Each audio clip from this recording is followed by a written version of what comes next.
follow along on this video with me, showing you the process of recutting the bearing edges on this Ludwig rocker drum set.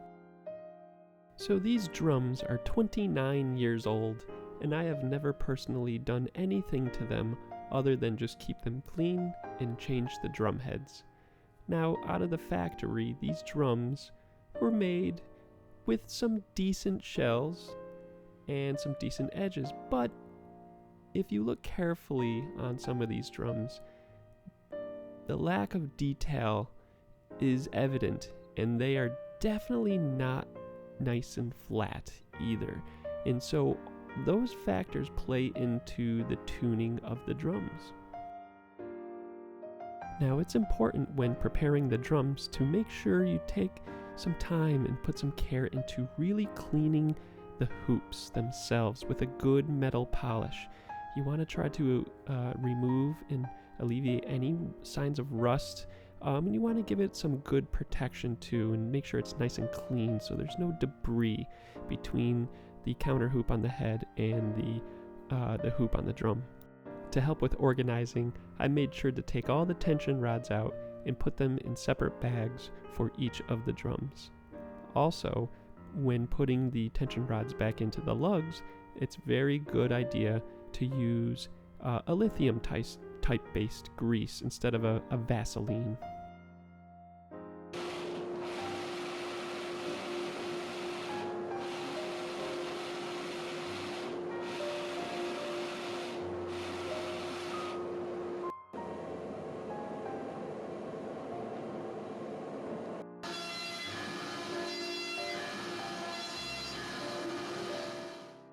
I did have to take the bass drum spurs off.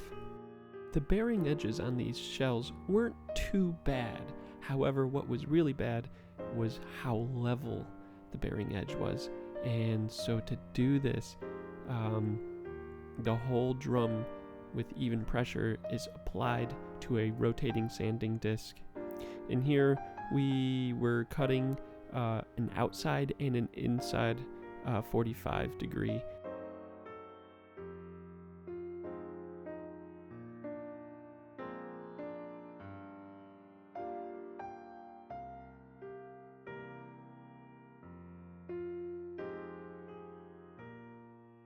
And here's the shot of the bass drum getting its edges nice and leveled. Any reputable drum shop will have a nice big piece of smooth granite or any other stone, but this allows the drum to be placed on a nice dark surface and light shown through, and to check to see how nice and level the edges actually are.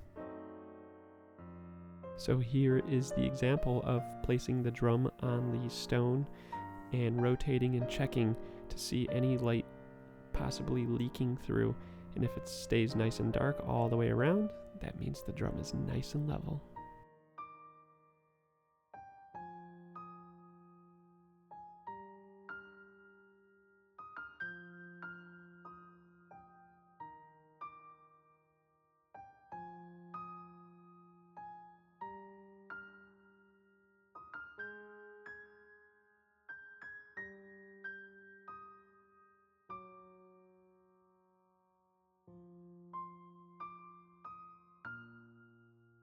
Not to give any secrets away from the Precision Drum Company, but this was a very unique machine that was built in-house. This also holds drums up to various sizes while exposing their bearing edges to be polished and sealed off with a little bit of paraffin wax. So I finally have my drums, and I'm about to get started putting the heads on and seeing how the heads fit on the bearing edges and start to get a basic tuning going, and then we can fine tune and adjust from there.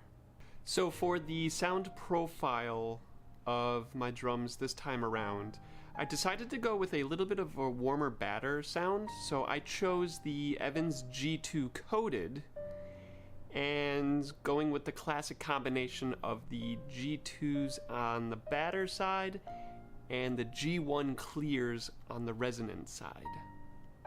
Whenever the drums are apart like this, it's always a very good idea to take a screwdriver and give every screw a tighten at this point. So it's important to understand the relationship of the heads when it comes to tuning. It's always a good idea to start with the resonant head first, and then I tune up the batter head afterwards. So typically how I start this process is I get everything finger tight, the tension rods are finger tight, and then I have an idea of a melodic sense of my pitches, of the toms, and I kind of gradually take up both tension rods evenly on both sides with 2 tuning keys, and I kind of dial in roughly about the pitch of where I want to be.